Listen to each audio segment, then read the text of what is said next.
जब भी ज़मीर और ज़र्फ का सौदा हो दोस्तों, जब भी ज़मीर और ज़र्फ का सौदा हो दोस्तों, कायम रहो हुसैन के इनकार की तरह।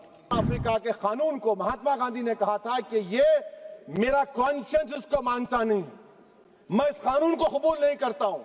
तो महात्मा गांधी ने क्या किया, उन्होंने उस कानून को फाड़ दिया। मैं गांधी की तरह इस कानून को फाड़ता हूं। श्री असाउद्दीन ओवैसी। बहुत बहुत शुक्रिया सर। स्पीकर सर, मैं ये वक्फ तरमीमी बिल की मुखालिफत में खड़ा हुआ हूं। किसी एक शायर ने बड़ा अच्छा कहा था, जब भी ज़मीर और ज़र्फ का सौदा हो दोस्तों, जब भी ज़मीर और ज़र्फ का सौदा हो दोस्तों, कायम रहो हुसैन के इनकार की तरह। सर, ये वक्फ तरमीमी बिल भारत के गयूर मुसलमानों के ईमान पर, इबादत पर एक हमला है।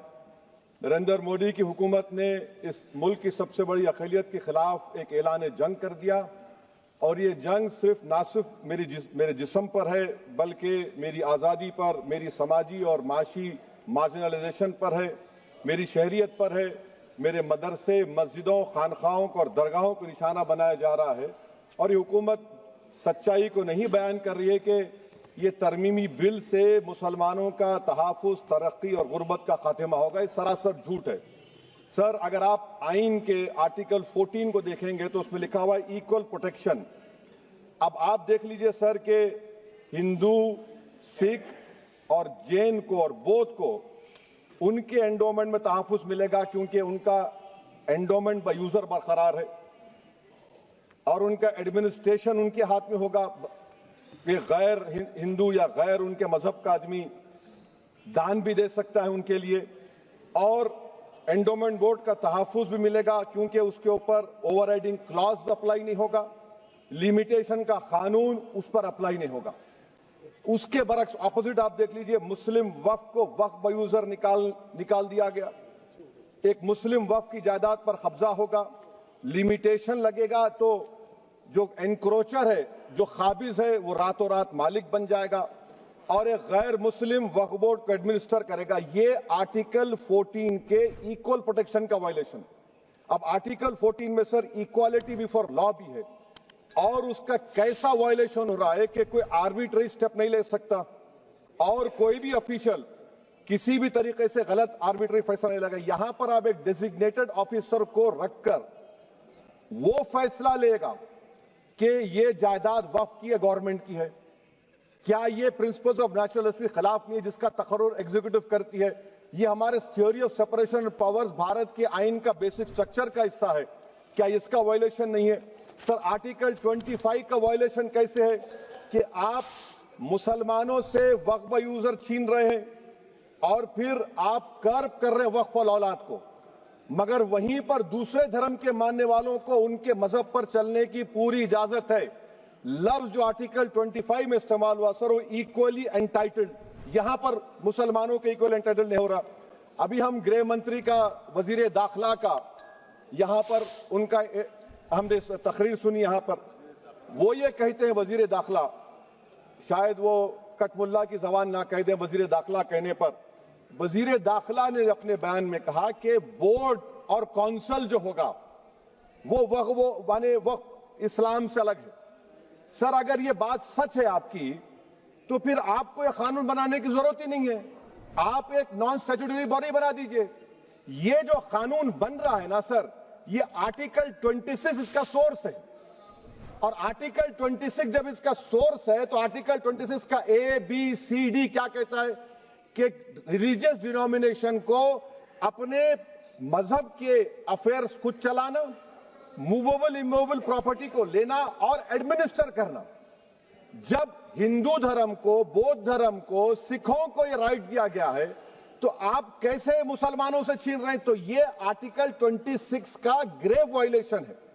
तो सर, अब वक्फ बाय यूजर का मामला देखिए, मिनिस्टर साहब ने कहा कि एंक्रोचमेंट हो रहा है, 17,000 एंक्रोचमेंट हुए हैं।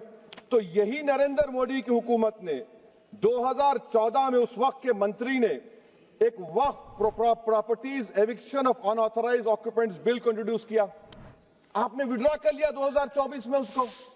क्यों विड्रॉ किया सर आपने? जब आप मान रहे थे कि एंक्रोचमेंट हो रहा है तो आपने बिल को विड्रॉ कर लिया। अच्छा सर, अब वक्फ बाय यूजर को आपने निकाल दिया, माने कंडीशन क्या लगाए कि अगर उसमें डिस्प्यूट होगा और गवर्नमेंट प्रॉपर्टी होगी। सर डिस्प्यूट तो है, मिसाल के तौर पर मोहिबुल्लाह साहब जिस मस्जिद के इमाम है, पार्लियामेंट के सामने मस्जिद है सर, 123 प्रॉपर्टीज में मस्जिद है, डिस्प्यूट चल रहा है। कल कलेक्टर या डिस्ट्रिक्ट ऑफिसर बोलेगा कि भाई साहब ये गवर्नमेंट प्रॉपर्टी है, स्टिकर लगा दिया जाएगा, मस्जिद बंद, गवर्नमेंट प्रॉपर्टी हो गई, होगी ना सर। अब ये बताइए, आप जब से यहां पर पूरे बीजेपी रूलिंग पार्टी हमको ज्ञान दे रहे हैं कुछ नहीं होगा, कुछ नहीं होगा, मैं दलील के साथ बता रहा हूं आपको। ये मस्जिद दिल्ली गवर्नमेंट बोलती हमारी है, वक्फ दिल्ली वक्फ बोलता हमारी है, तो सर वक्फ बाय यूजर, अगर मैं अपनी गवर्नमेंट के खिलाफ वक्फ बोर्ड वक्फ बाय यूजर इस्तेमाल नहीं करेगा तो क्या है सर। अच्छा, ये अमेंडमेंट जब हो जाएगा तो मुझे कहने दीजिए सर, सिर्फ प्राचीन मंदिरों की हिफाजत होगी, मस्जिदों की नहीं होगी। अब सर आप आ जाइए, अगर डिस्प्यूट मेरा एंशिएंट मॉन्यूमेंट से वक्फ का, एक मिसाल दे रहा हूं, दिल्ली में 172 वक्फ प्रॉपर्टीज एएसआई कंट्रोल में है, मैं तो हार ही गया वो, क्योंकि मेरे पास डॉक्यूमेंट नहीं है। आप कह रहे हैं कि डॉक्यूमेंट चढ़ाओ, अगर मेरा गवर्नमेंट से डिस्प्यूट चल रहा है मैं तो क्लेम ही नहीं कर सकता, क्योंकि आप जज बनेंगे, आप ही फैसला करेंगे, और जब तक आप फैसला नहीं करते वो वक्फ की प्रॉपर्टी नहीं होगी, वो प्रोविजन डाल दिया आपने। अच्छा, अगर मेरा डिस्प्यूट एनक्रोचर से होगा सर, तो एनक्रोचर में तो आपने तो 107 को डिलीट कर दिया, आप रातों रात खाबिज को, एनक्रोचर को मालिक बना रहे हैं। सर मैं ये पूछना चाहता हूं आपके जरिए हुकूमत से, एक मुंबई में एक बहुत बड़े दौलतमंद है, खोजा बरादरी का यतीम खाना था, उन्होंने 2004 या 5 में 22 करोड़ में खरीद लिया। वो केस सुप्रीम कोर्ट में कि आप उनको मालिक बनाना चाहती है लिमिटेशन एक्ट अप्लाई करके, हमको बताइए, हम जानना चाह रहे हैं। और सच्चर कमेटी ने सर 2007 में कहा कि दिल्ली के 123 प्रॉपर्टीज की मार्केट वैल्यू 6000 करोड़ की। आज हम 2025 में आ गए, क्यों आप उन प्रॉपर्टीज के खिलाफ पड़े हुए? 1976 में उस वक्त के वजीर आजम इंदिरा गांधी लेटर लिखा, इसको आप दे दीजिए, मगर आप उसको मानने को तैयार नहीं है। तो सर और एक जो झूठ फैलाया जा रहा है, management, empowerment, efficient development. Sir this bill takes any management from the hands of Muslims, disempowers the Waqf in comparison to any other stakeholder, takes away the efficiency of administration and hampers development. Waqf disempowerment in the name of efficiency, inefficiency is being created. The progress of development from pre-independence till today is sought to be destroyed. Sir अभी हमारे home minister साहब ने फजल पुकाया case का जिक्र किया। Sir मैं आपसे गुजारिश करूंगा कि होम मिनिस्टर जरा अच्छे लोगों को रखकर इंफॉर्मेशन ले, फजल पुकाया का ऑबिटर क्या है? इट इज ऑबिटर, वो रेशो डेसिडेंडाई नहीं है जो आपने कहा है। अच्छा सर, शेड्यूल ट्राइब के बारे में कहा, क्या शेड्यूल ट्राइब में मुसलमान नहीं होते? शेड्यूल कास्ट में नहीं होता मुसलमान, शेड्यूल ट्राइब में मुसलमान होता। तो क्या आर्टिकल 25 मेरा चला गया, आर्टिकल 26 चला गया, आर्टिकल 14 चला गया, 15 चला गया, 29 चला गया? लक्षद्वीप का एक मुसलमान एमपी है, क्या उसको राइट नहीं है क्योंकि ट्राइबल है? क्या कह रहे हैं आप? इस ऐवान को क्यों गुमराह कर रहे हैं आप शेड्यूल ट्राइब के नाम पर? सर और एक चीज जो आपको बता रहा हूं सर, अब आप जब आर्टिकल 26 से मेरा सोर्स है, तो आप सेंट्रल वक्फ काउंसिल में 22 में से 11 आप नॉन मुस्लिम को बना सकते हैं, रिलीजन न्यूट्रल आपने कह दिया, और आप बनाएंगे, क्यों बनाएंगे आप? स्टेट वक्फ बोर्ड में 7 नॉन मुस्लिम होंगे और 4 मुसलमान, क्यों होंगे? क्योंकि आप लॉ में 95 में डायरेक्ट मैनेजमेंट में ले सकते हैं 5 साल के लिए। आप वक्फ बाय यूजर को आप कलेक्टर डिस्ट्रिक्ट ऑफिसर बोलेगा ये वक्फ की प्रॉपर्टी नहीं है, तो वो वक्फ बोर्ड खामोश बैठ जाएगा, कुछ एक्शन ही नहीं लेगा, क्योंकि वो आपके प्यादे हैं। अच्छा, जब आप नॉमिनेट करेंगे सर मैं मोदी गवर्नमेंट के खिलाफ नो कॉन्फिडेंस ला सकता हूं, मगर वक्फ बोर्ड का चेयरमैन जो नॉमिनेट होगा उसके खिलाफ नो कॉन्फिडेंस नहीं ला सकते, हम बिल्कुल नहीं ला सकते। क्या मजाक है बताइए आप? ये डेमोक्रेसी है? नॉमिनेट भी स्टेट गवर्नमेंट करेगी, वो अगर डिक्टेटर बन जाएगा जैसा आज भारत में हो रहा है तो वो भी नहीं हटेगा। कम से कम यहां पर तो इलेक्शन है, वहां पर तो आप 5 साल झेलते रहो उसको। अच्छा सर, अब ये जो क्लॉज 11 और क्लॉज 9 आप 16AA से देखिए, where the qualification of the members of the board has been limited only to 3 categories: contained in 14(1)(c). Intention is very clear that the majority is to be packed with non-Muslims. So who will defend my interests, sir? If I cannot depend on the State Waqf Board, Central Waqf Council, which are going to comprise non-Muslims, this in itself is a clear violation of Article 26, 14 and 15, sir. अच्छा sir, CO पहले 95 act में था कि word मुस्लिम, आपने गायब कर दिया उसको। अरे आखिर क्यों इतनी नफरत है आपके लफ्ज मुसलमान से? अच्छा फिर क्या कह रहे हैं आप कि ये भी आर्टिकल 26 का वायलेशन है। सब जितने हिंदू धर्म के प्रॉपर्टीज है, सिख धर्म के है, बौद्ध के है और आपके जैन के, वहां पर उन्हीं के मजहब का ऑफिसर होगा। और कहां पर नहीं होगा? वक्फ बोर्ड में। Waqf board is a pure religious institution, इसको समझने की जरूरत है। तो आप ये कर दे रहे हैं सर। अच्छा सर, आप देखिए, अब आप आ जाइए ये ट्राइब्यूनल पर। मुझे समझ में नहीं आया सर कि हमारे होम मिनिस्टर वजीर दाखिला ने क्या कह दिया कि 2013 का जो कानून है वो नहीं बनता तो हम नहीं लेके आते। मैं बड़े अदब के साथ उनसे पूछना चाह रहा हूं कि क्या उस वक्त राजनाथ सिंह साहब, अडवाणी साहब, हमारी लेट सुषमा स्वराज, ये बड़े बड़े नेता यहां बैठे थे? आपने यूनानिमस उस कानून को पास करवा दिया। कीर्ति आजाद थे उस वक्त, अब यहां बैठे हैं वो टीएमसी में। तो क्या आप गलत थे या वो गलत थे? हमको बता दीजिए, आप बता दीजिए। क्योंकि अगर अडवाणी आपके लिए बहुत बड़ा नेता है, मेरे लिए नहीं हो सकते, आपके लिए आपने पद्मश्री दिया उनको। मोहतरमा सुषमा स्वराज की जबरदस्त तकारीर का मैं कायल हूं, वो बैठकर उस 2013 को यूनानिमस पास कर दिए। मुझे कंफ्यूजन है कि क्या अमित शाह, नरेंद्र मोदी बड़े हैं या अडवाणी बड़े हैं? आपके लिए आप तय कर लीजिए। अच्छा सर, आपके tribunal sir, railway Clements tribunal, NGT tribunal, income tax, वैसे 14-15 ट्राइब्यूनल, हिंदू एंडोमेंट का ट्राइब्यूनल, सबका अपील नहीं होती, रिव्यू होता है। गृह मंत्री सरकार कह रही है कि नहीं, रोक दिए, रोक लगा। कैसे रोक लगाते हैं? रिव्यू और अपील में तो फर्क होता है ना सर। आप ही कह रहे हैं कि पूरे कोर्ट्स में बैकलॉग है और आप अपील कर रहे हैं। अच्छा सर, रिटायर्ड डिस्ट्रिक्ट जज 95 में सिटिंग डिस्ट्रिक्ट जज था, जो एडमिनिस्ट्रेटिव कंट्रोल था सीजीआई साहब, उसको निकाल दिए। अच्छा सर, अब आप अभी हमारे मंत्री साहब ने कहा trust, sir Shri Sai Baba trust 2004, वो ये कहता है जो ऑफिसर उसमें काम करता उसको साई बाबा का डिवोटी होने चाहिए और उसको डिक्लेरेशन लिख के देना पड़ेगा। यहां पर हो रहा तो यहां पर क्यों नहीं हो रहा? अच्छा सर, आप फिर देख लीजिए, ये आपका हो गया सर। हाँ, अब अमित शाह साहब ने सेक्शन 2A के बारे में कहा और उन्होंने इस बात का इकरार कर लिया कि दाऊदी बोहरा के लिए ये बनाया गया है। मगर मैं आपके जरिए से गवर्नमेंट से पूछना चाह रहा हूं, आपने तो उस प्रोवाइजो में दाऊदी बोहरा का नाम ही नहीं लिखा, आपने उनको भी थैंक यू कर दिया, उनका नाम क्यों नहीं लिखा आपने? और सर, और गवर्नमेंट क्या कर रही है? आप मुस्लिम समाज में जो बेकार किस्म के लोग हैं उनको एक रास्ता बना रहे हैं, एग्जिट दिखा रहे हैं कि तुम्हें वक्त से बचना है तो तुम्हें ट्रस्ट बना लो। ये क्या कर रहे हैं सर आप?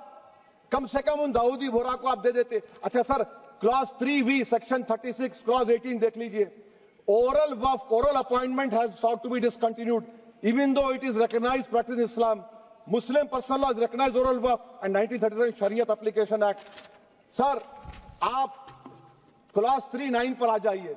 5 साल के लिए मुसलमान, मैं किरण रिजिजू से पूछना चाहता हूं, सर दाढ़ी रखे तो मुसलमान प्रैक्टिसिंग है या क्लीन शेव आपकी तरह है? तो बताइए हमको, प्रैक्टिसिंग क्या होगा? अच्छा, किसी को पकड़ के मॉब लिंच कर दिया और बोले कि JSR का नारा लगाया, और वो JSR का नारा लगाया तो क्या मुसलमान रहेगा? नहीं रहेगा।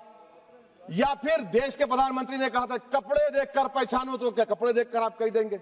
अच्छा, अगर कोई क्रिश्चियन हिंदू धर्म कबूल करता है तो क्या वो मंदिर को नहीं दे सकता प्रॉपर्टी? फिर भारत के संविधान में आर्टिकल 300 क्यों है सर? राइट टू इक्वालिटी क्यों है? फ्रीडम ऑफ रिलीजन क्यों है? 5 साल कहां से लाएंगे? अच्छा सर, और एक चीज सर, और एक चीज मैं आपको बोल के खत्म कर दूंगा सर।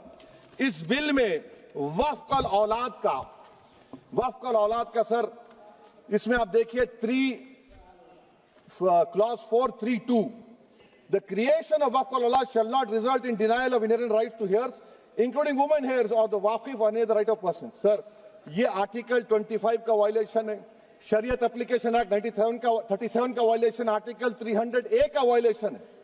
अच्छा, हिंदू धर्म में सेल्फ एक्वायर्ड प्रॉपर्टी को एक हिंदू, अब उसके फर्ज के 2 बच्चे हैं, वो एक को अपनी पूरी दौलत दे सकता है, कोई रोक टोक नहीं है। वो कहेगा नहीं मैं घर के बच्चों को नहीं दूंगा, मोहल्ले के गरीब को दे दूंगा, वो भी कोई रोक टोक नहीं है। वहां पर आपको बच्चों की फिक्र नहीं है। जब मैं अपनी प्रॉपर्टी को अल्लाह को मालिक बनाकर दे रहा हूं, आप कह रहे बच्चों की फिक्र नहीं है। इतनी मोहब्बत आप बिल्किस बानो से दिखा देते तो आपके लिए दुआएं देती आपके लिए। तो सर आप दूसरी बात आप देख लीजिए सर, आखिरी बात कहकर मैं अपनी बात को मुकम्मल कर रहा हूं सर। नहीं खैर मैं मुकम्मल कर रहा हूं, स्पीकर साहब बहुत टाइम दे दिए। सर आप देखिए, इसमें अमित शाह साहब बोले कि इतनी प्रॉपर्टीज का कब्जा हुआ, चोरी हुई, ये हुआ। सर क्लॉज 2652A सेक्शन, अगर कोई प्रॉपर्टी बेचता है 2 साल की सजा थी, आपने क्या कर दिया, उसको 6 महीने कर दिया। नॉन अवेलेबल था, आपने अवेलेबल कर दिया। सेक्शन 40 की बात करते हैं। सेक्शन 40 में सर हमको जो ज्वाइंट वर्किंग कमेटी के जो नोट्स दिए, उसमें मिनिस्ट्री ऑफ माइनॉरिटी अफेयर्स ने कहा कि 30 साल में 515 केसेस सेक्शन 40 के, और सिर्फ 8 लोग कोर्ट को गए।